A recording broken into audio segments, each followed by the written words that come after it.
Something na hindi nyo dapat makalimutan, you said, you admitted, with the documents which are being required during importer's accreditation, walang kayang itagong information ang importer sa Yung tinanong nyo kanina, Your Honor, kung sino yung nag-import. Okay, sige, ganito muna. You hold on to your horses, Mark. Let us listen first to Commissioner Rafael Don.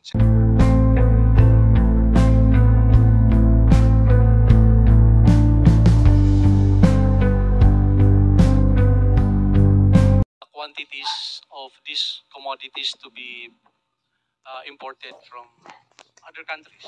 Aside from the packing list, sir, ano pong documents pa ang dapat isubmit sa POC?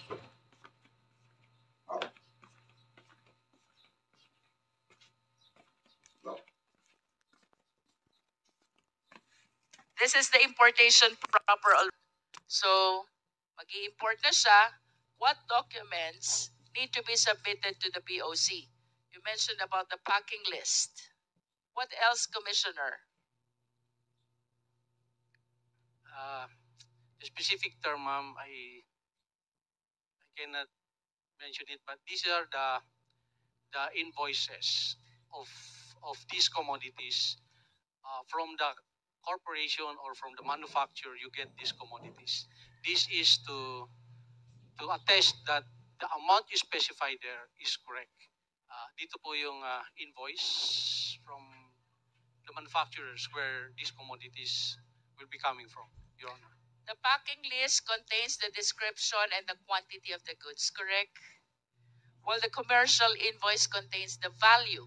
The value, ma'am, because this is where the tariff will be computed once these commodities arrive in the country.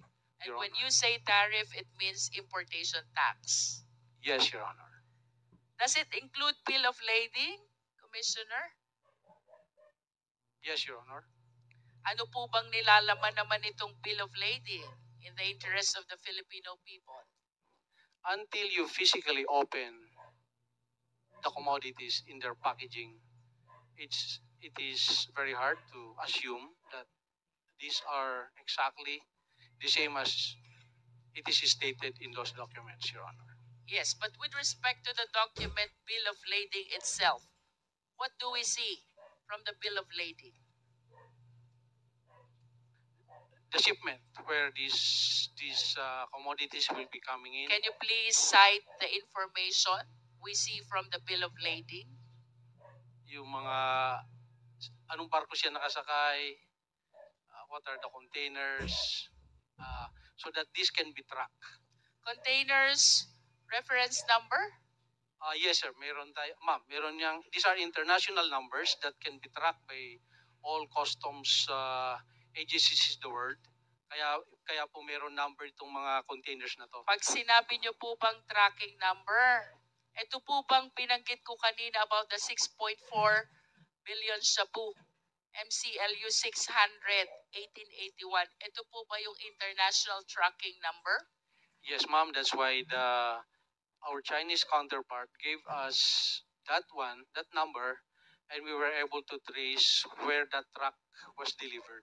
You are saying that the information, the source of your information is your Chinese counterpart? Yes, Your Honor. Okay.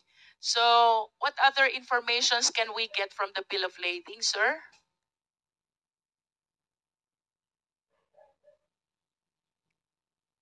We have the international tracking number. I suppose we can see from the bill of lading the name of the shipper, the Yes, name ma'am. of the importer. The date that's supposed to the arrival of these How about commodities in the country. country of origin? Exactly, ma'am. It's part Country of of it. destination? Yes, ma'am. The port of unloading? Yes, ma'am. The consignee? Yes, ma'am. And the shipping line? Yes, ma'am. Can we determine through the bill of lading also the people facilitating the shipment here in the Philippines, apart from the importer, like for example, custom broker? The brokers. Pardon me, but I am not real particular if it's part. The brokerage is part of that, or it different transaction that a broker So will... you are not certain. You are not certain. If Yes, the ma'am, I'm not broker's very sure name whether is it's the indicated broker is also. included there. I'm not sure, ma'am. Saan po ginagamit, sir, yung special certificate or permit? This is among the documents which are being submitted to BOC. Saan po ba ginagamit to? Saan goods ito applicable?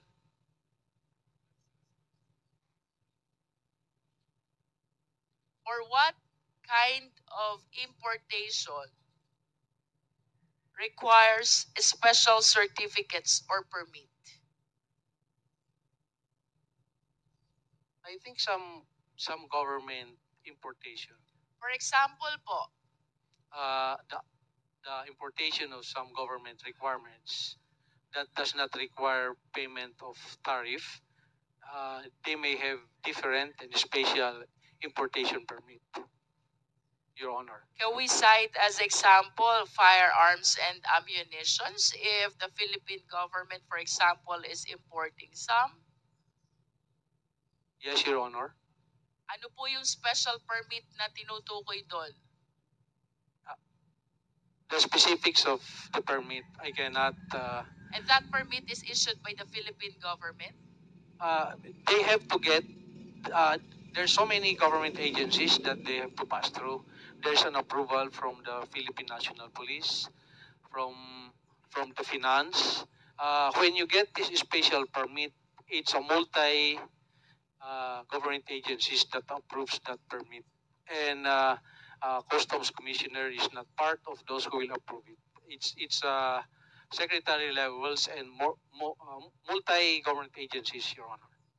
Halimbawa po, mag-import ako ng luxury vehicles. May special permit po bang kailangan doon?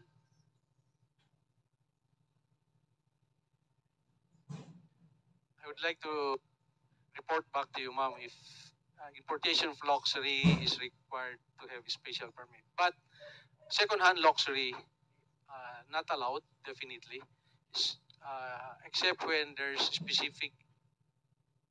I don't know if there's specific law that allows importation of second-hand or slightly used luxury, but I would like to revert back to you, ma'am, if importation of luxuries requires special permit, Your Honor.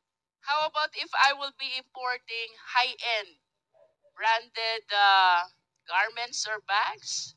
Special permit required din po ba? I think the brand owner has to have a certificate that this specific, let's say, Hermes, are we talking about? Yes. They have to certify that these are genuine. So the certification being referred to here is issued by the company of the high-end brand. Yes, ma'am, because if this brand came into the country without those certification, they are subject to apprehension, Your Honor. I have this information that among the importation documents also is the classification of goods. Do you confirm this? Yes, Your Honor. And among the classification of goods, kasama po dyan yung general merchandise. Yes, ma'am. Diyan yung general merchandise po, yun yung medyo magulo kasi there's so many commodities that's classified general merchandise. So diyan po tayo nagkakaroon ng maraming problema sa ating peer. Can you please enlighten us, Commissioner? Ano po ba yung problemang na-generate nitong classification na general merchandise? Mag-import ng, let's say, mga non-branded sapatos, mga damit, pero hahaluan na yan ng kung ano-ano na high-end commodity or prohibited commodities. Usually, dun sa general merchandise, tayo nagkakaroon ng problema. So, pinapasok na nila dun yung mga kontrabando.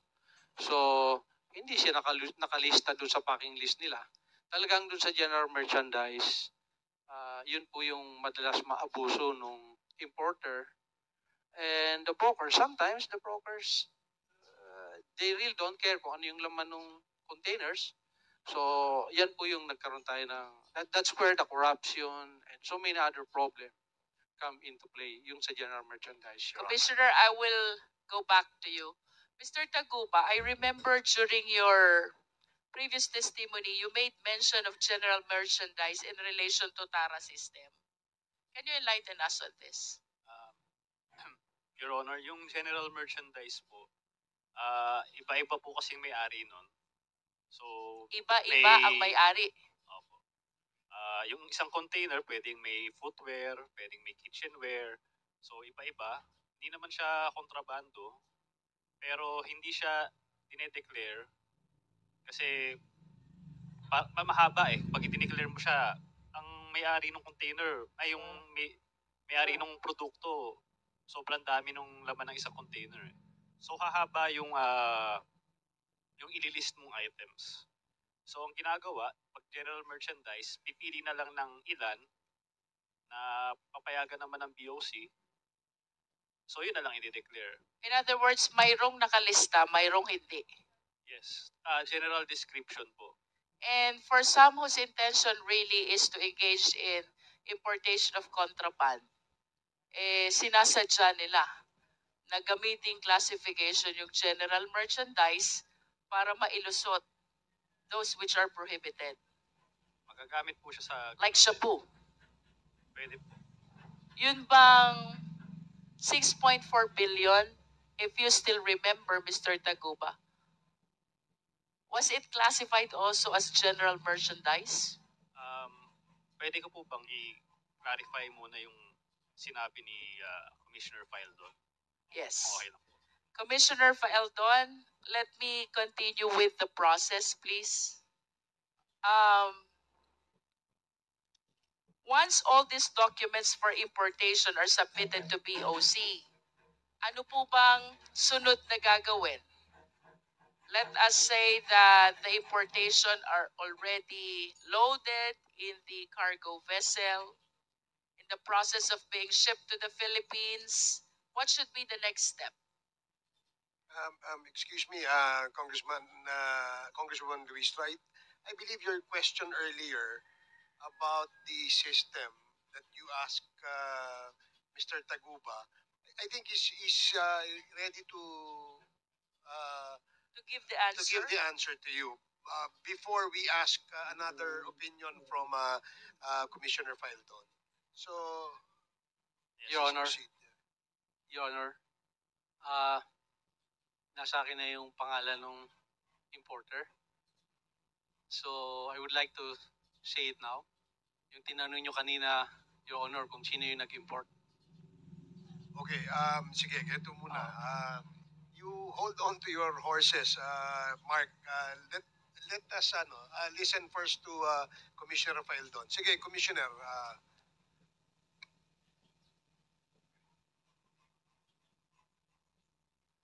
Yung importer po, ma'am, is a company na EMT Trading. EMT Trading. Yes, ma'am. And yung registered owner ay si Irene May Tatad. Nakakulong po yata ito ngayon, Your Honor. I would like Mr. Taguba to correct me if I'm wrong because I think siya yung I think he knows it. Okay, So sige. kung mali yung aking sinabi, I would... So, ang consignee dun sa importation na yon ay EMT Trading. Tama, Commissioner? Yes, Your Honor. Okay. The registered owner is Irene May Tatad. I'm sure Mr. Taguba may clarify this if this is wrong or not. Oh, Your sige. Honors, thank Okay. you. So, earlier si Congresswoman Luistro asked a question to Mr. Taguba with regards to the sistema, no? Yung sistema, paano dinedeclare ang goods kung lang laman ay kontrabando. Sige, please continue. Yes po, Your Honor. Pero po ang tanong po ni Anbon ay kung yung ba ay may shabu doon galing sa container na yon. Naalala ko po kasi sinabi lang kanina ni former Commissioner Faeldon na merong information from China.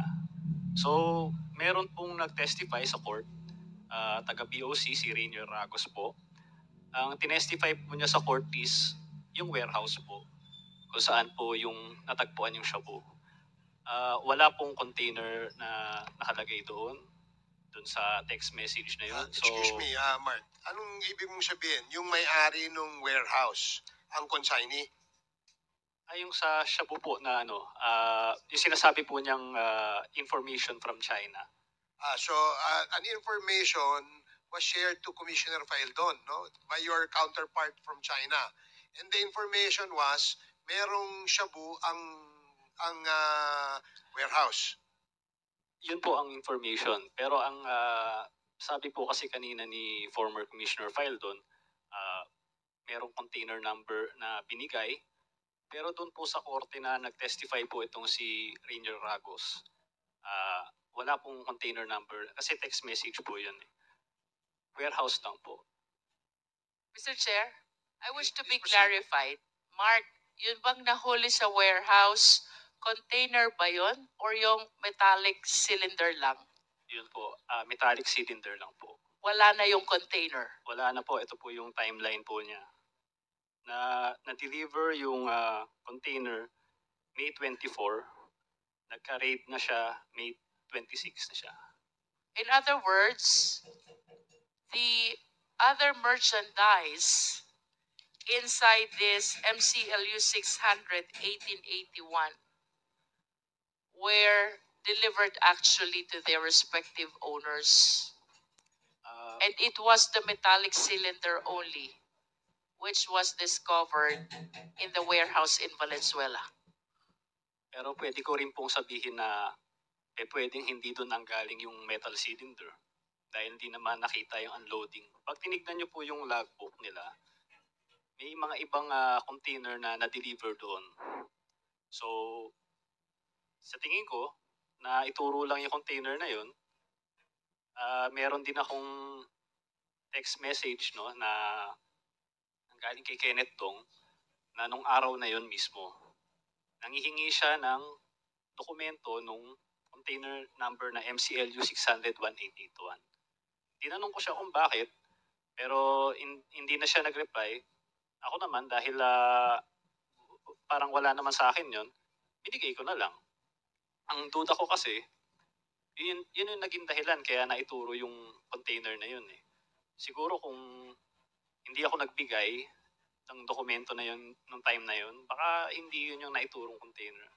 Would you know the reason why Kenneth Dong was asking for the documents of that particular container? Si Kenneth Dong po kasi middleman lang po siya. So, ang may-ari po kasi ng warehouse is si Richard Tan. Pero hindi kilala ni Kenneth Dong si Richard Tan, si Manny Lee lang.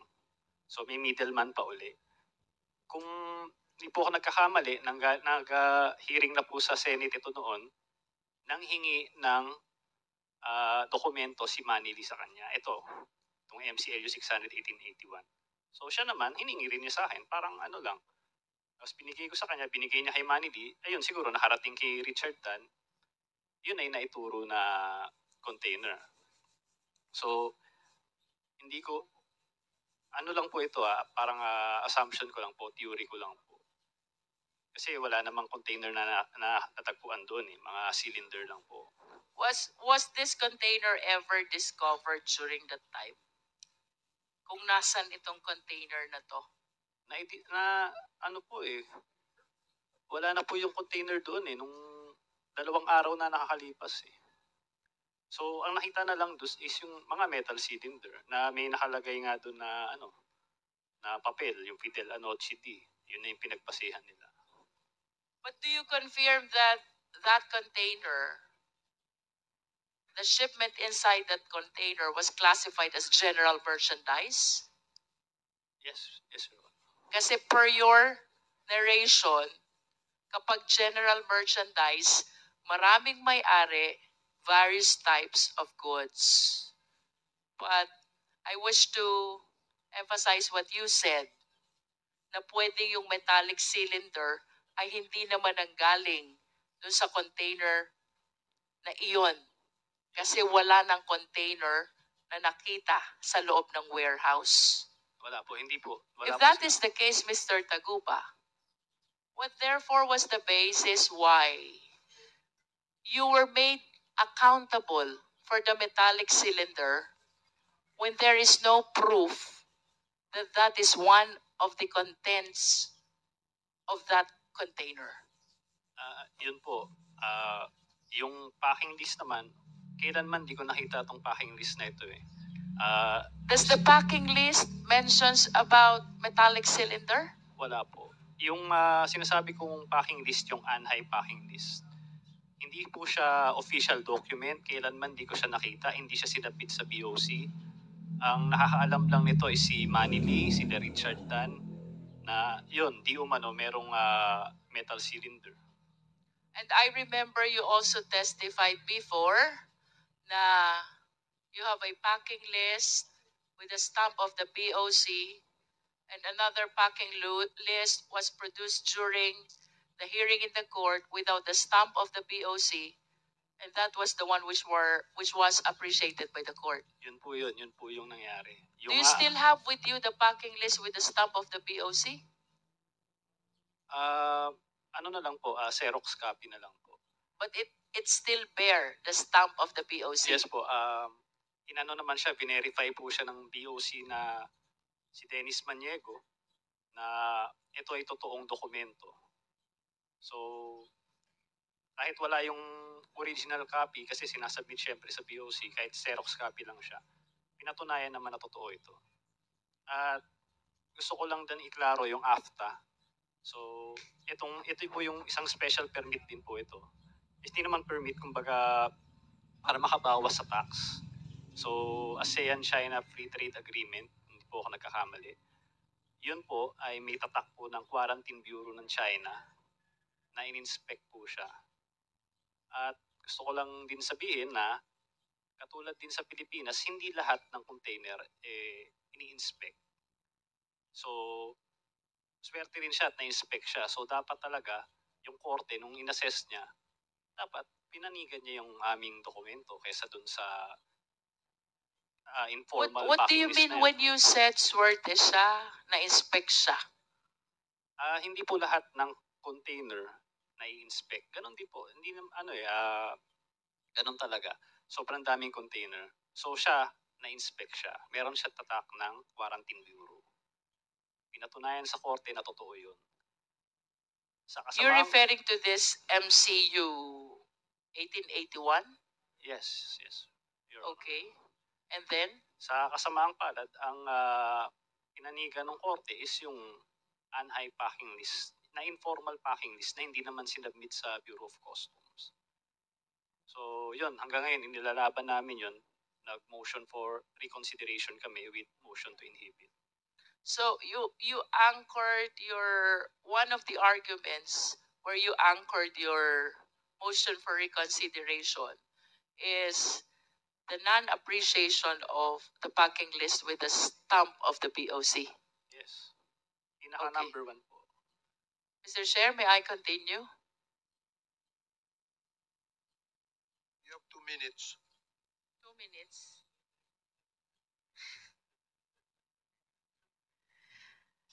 Commissioner Faeldon, I recall there is such a thing as declaration of goods with the BOC. Ano po ito, Commissioner? In paper, I think the declaration of goods is the packing documents where you specify there what are these commodities you're importing and the quantity of each commodity that you'll be importing. I'm sorry, sir, but based on my research, this is different from the packing list. So, what distinguishes a good declaration from a packing list?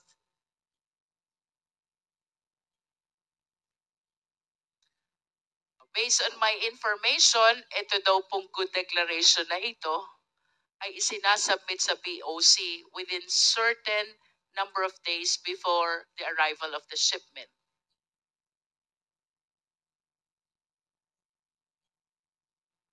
I would like to ask help from the expert if what's the difference between the two, Your Honor. I see.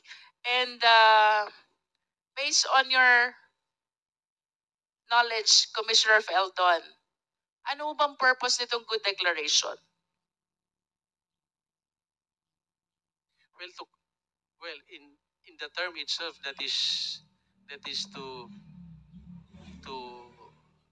give a truthful declaration of what is the importation you're bringing, what is this goods you're importing to the country. I think that's the purpose. Perhaps it describes also the type of goods and the quantity and Exactly, the value. That's why my assumption is this is the packing list, because that is where the specific type of good quantity is being declared. Tama po bang sabihin, Commissioner Faeldon, na on the basis of this declaration of goods, the BOC is able to determine whether it will go through the yellow lane, the green lane, or the red lane? Does this good declaration has something to do with the lane where the shipment will go through? Yes, ma'am. There's an office in the customs that does the vetting of those declaration of good. It is our risk management office.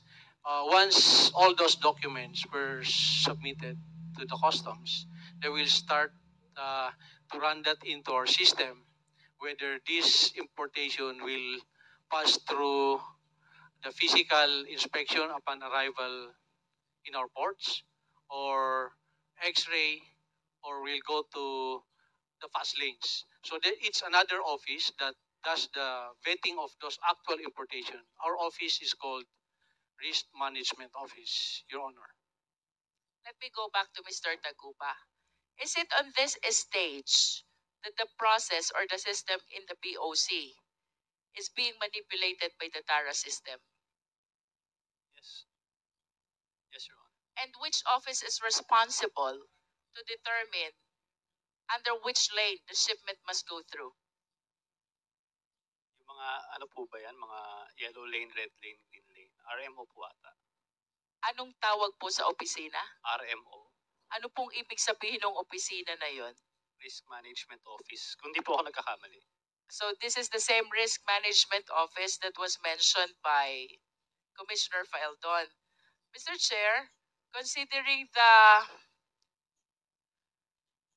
vital information, I believe, which can be shared by the RMO with respect to the alleged manipulation of this yellow lane, green lane, red lane in relation to the TARA system, I humbly move that we invite for our next hearing the head of the Risk Management Office of the BOC. Second, Mr. Chair. Okay, there is a motion to invite the risk management officer of the BOC, the head. Duly seconded. Any objection? Hearing none, the said motion is now approved. Mr. Taguba, kung ako mag-i-import ng firearms and ammunition, but I will be enrolling myself in the TARA system, alleged by you. So mapupunta ako sa green lane, exempted ako from document inspection, exempted ako from physical examination, malulusot ko ang firearms and ammunitions without knowledge at all of the BOC. Well, unang-una, hindi po ako papayag na magpasok ng ganyan. That is only an assumption. That is a hypothetical question. Pero, yes po, Your Honor. Yes, because you said the reason why you enrolled yourself to what you allege as Davao Group is to be able to avail of this TARA system, which, as described by Mr. Guban, has been existing in BOC since time immemorial. And the significance of this TARA system, kapag nag-green lane ka, exempted ka sa document inspection, exempted ka din sa physical examination. Do you confirm that? Yes, sir. Pwede ko po bang dagdagan yun? Hindi naman po, katulad po ng sinabi niya, time immemorial po, nandiyan na po yung TARA. Hindi po naman namin ginusto na pasukin yung TARA system na yan. Kaya naman ginagawa yan, siyempre, yung mga negosyante, kung makakabawas ka ng babayaran, gagawin mo. Lalo na kung itong mga For some, yes. ito pong But for nagpapakonsolidate. some, there is intention really to bring in contraband. Yung iba ang gusto magtipid lang. Pero yung iba, chances are, the intention really is to bring in prohibited items. Would you agree Yes. with me? Yes, Your Honor. Pero katulad po ng sinabi ko, paano naman yung mga maliliit na nagnenegosyo? Kung yung kalaban nila na nagnenegosyo din, kung dumadaan sa TARA system, sila naman hindi, paano nila maibibenta yung mga produkto nila na hindi nila kayang tapatan yung presyo ng mga taong yun? That is just a portion of a bigger perspective, Mr. Taguba. I am more alarmed about the national security of the country considering the manipulation of the entry of goods inside the country. For the information of the Filipino people, based on the previous testimony of our resource persons, kapag enrolled ka sa TARA system, you avail of the green lane, exempted ka sa document inspection, exempted ka sa physical examination. Kung nasa yellow lane ka, exempted ka sa document exemption, inspection, pero hindi ka exempted sa physical examination. Is that correct? Yes po. At Yes, Your kapag Honor. red lane ka, subject ka both to document inspection and to physical examination. Yes po, Your Honor. Okay. Mr. Chair, gusto ko lang malaman kung sino yung naglagay ng mga ganung lane. Yung ba ay due course ng customs o sino ang naglagay nun? Yung red lane, green lane, DOC na po makakasagot po niya. ang BOC na mga kagugot nun. Hindi ko po alam. Okay, Commissioner Pelton, ano po yung sinasabi ni Mr. Taguba na red lane, green lane? Ano po yun? Those classifications, hindi lang po yan peculiar sa Pilipinas. Annually, there's a annual Director General's Conference of all customs chiefs in the world. And these are the best practices that has been agreed upon to do. When I assume, matagal na po siya doon. Ibig sabihin, you confirm na merong ganong classification. Yes, sir, but I would like to disagree on some of the requirements stated by one of our speaker here that when you pay TARA, nasa green lane ka. I would like to disabuse that because there's stringent requirements before you go there. Most of these corporations that are there, these are international corporations who have proven their honesty in importing commodities. You cannot be importer today and be at the green lane tomorrow. So, I Commissioner Pelton, you affirm, you confirm that there is a TARA system. Yes, Your Honor. I believe There in is, that. oo. Yes, Your Honor. And you believe that to be legal. Pakiuli, sir, di ko na... Do you believe that to be legal? It's The criminal. TARA system is legal. It's criminal, Your Honor. It is Illegal. illegal. Yes, Your Honor. Illegal yan. Yes, Your Honor. But you know that there is. Of course, Your And I you know, did Your not Honor. do anything to stop it. I did a lot, sir, Your Honor. What did you do to stop the TARA system? Ang una-una, During sir, your time. yes, sir. In my small time, there a little over 1 year. In my first week of stint, I requested all the importers and brokers and appeal to them because I agree with your honors that this is since immemorial and we've been losing maybe trillions already because wala nagbabayad eh. Si Mr. Tagupa sinasabi niya gusto makabawas eh. Ang samang pakinggan eh. Kasi ginugulangan mo na kagad yung bansa eh. gusto mong kumita, so bawasan mo na kagad yung tariff na babayaran mo. Talagang hindi pwede yan. So I appeal to them. Then after 2 months, unang meeting namin, these are thousands of brokers and importers. I appeal to them na maawa naman kayo sa bansa natin. Yung binabayad yung buwis, para sa atin yan. The second is doon sa trade center. I think more than 2,000 attended. Pero ganun pa rin, sir, eh. Talagang embedded. Marami talagang importers and brokers na gustong kumita. So I started vetting kung sino itong mga airing. That's why we came up with that 4,000 and dinlist namin. Nagalit sila sa akin, of course, but lahat tayo, sir, naglilingkod sa bayan.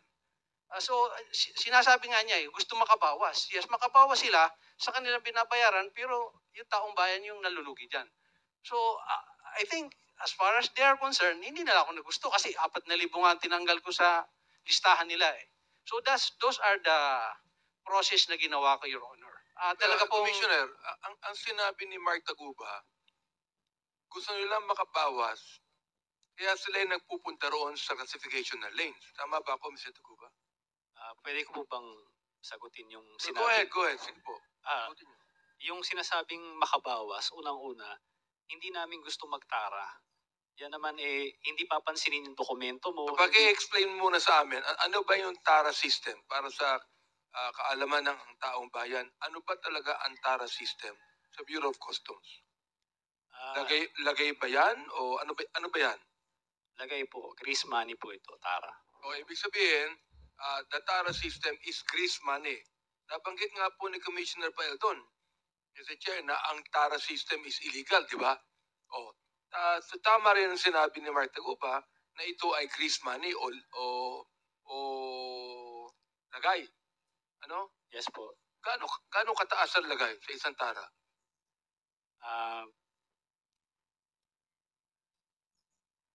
Maabot po ng 10,000 kung di po ako nagkakamali Per container?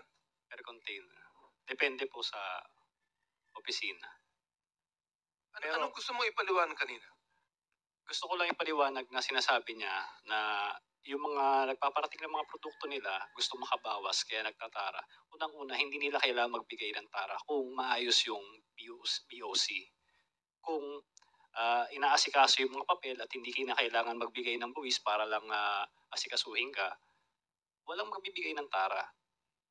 So, sabi nga ni Jimmy Guban dito, time immemorial, nandiyan na yan. So, dapat ang dyan is yung tara, kung wala yan, yun yung pinaka-problema eh. Hindi kailangan ng mga nagpaparating ng mga produkto na may tara. Kaya sila nagtara kasi yung mga kakompetensya nila, mas mababa yung binabayarang buwis. Paano ka makikipagkompetensya sa kanila kung mas mababa yung buwis nila? O Commissioner Peldon, kanina nabanggit mo na nababawasan yung ibinibigay sa bayan, no? Itong tara, hindi naman sa bayan ibibigay ito sa bulsa eh. Di ba? yes, Your Sa Honor. bulsa na ibibigay yan eh. Yes, So, Your paano Honor. mapapaliwanag mo sa amin ngayon na nababawasan yung ibinibigay na dapat na ibigay sa bayan natin? Tama po kayo, sir. That's why yung first meeting ko sa kanila, this is exactly how I appealed to them. Kung meron kayong alam na airing POC officer na tumatanggap ng tara, ay pwede nyo bang ireklamo, pumunta kayo sa opisina namin at ibigay nyo sa amin yung pangalan. Sir, after 6 months, Wala bang sinabi sa'yo, meron ka pa salita, Commissioner? Wala bang binanggit sa'yo mga pangalan ng panahon mo? Wala ba? sir, nag-appeal ako for 6 months. Of the 12,000 importers and brokers, kahit Wala. isa sa kanila, walang nagsabi na mayroon tumatanggap ng tara. So that is our problem. No one is willing among them to complain kung sino yung taga-BOC na tumatanggap. Ibig sabihin, natatakot po sila magsalita pag wala kayo natatanggap na report. Nakakapagtaka po naman, Commissioner Peldon, pakituruan niyo po ako na hindi niyo po alam kung sino yan, samantalang kayo pong Commissioner. Your Honor, ang hirap pong mag-akusa ka na wala kang ebidensya. That's why sinasabi ko, tama po, I believe na may tara. That's why in my first 6 months, I appealed to them. Please go to our office and let us know Hindi kung talaga- sino po itong meron ka tumatanggap salita, ng tara. Hindi talaga maalis ang korupsyon. Pag ganyan. I would Ngayon, like to ask also, Sino po yung ating ano ngayon? Miss Commissioner La Peña, kayo po ngayon ng ano? Sino ang ating ano ngayon? Sino ang ating BOC ngayon? Mr. Chair, I just want Yes. to manifest that I am Yes. yielding whatever time is remaining for me to Chairman Abante as I need to move to my other committee for a hearing. So you're yielding your time to Yes, Mr. Chair, and I am soliciting the Because the, permission of the chairman to leave this because committee the hearing. interjection was so long. That's the reason why. Mr. Chair, Has already this one is very Yes. short, really. This one is very short, just to wind up. Okay, Congresswoman Jinky Luis, you are recognized. About the manipulation of the yellow lane, the green lane, and the red lane. Yung sinasabi po ni Mark Taguba, gusto makabawas, gusto makatipid. That is in as far as the revenue generation perspective of the government is concerned. But I wish to invite the attention of the committee to a bigger perspective. Ang pinag-uusapan po natin dito is not only misdeclaration, but even non-declaration. Paano kung may magpasok ng bomba? Paano kung may pagpasok ng mga firearms and ammunitions without the necessary declaration? And what if the consignee, the end user of this importation, are terrorist group? I hope we appreciate the possibility na baka hindi lang po income ng gobyerno ang nawawala. Baka hindi lamang po batas ang nababiolate. Mr. Chair, I lament that with that existing system as alleged by our resource persons, we are compromising already even the national security of our country. That is a manifestation, Mr. Yes, Chair. thank you so much. And with that as well,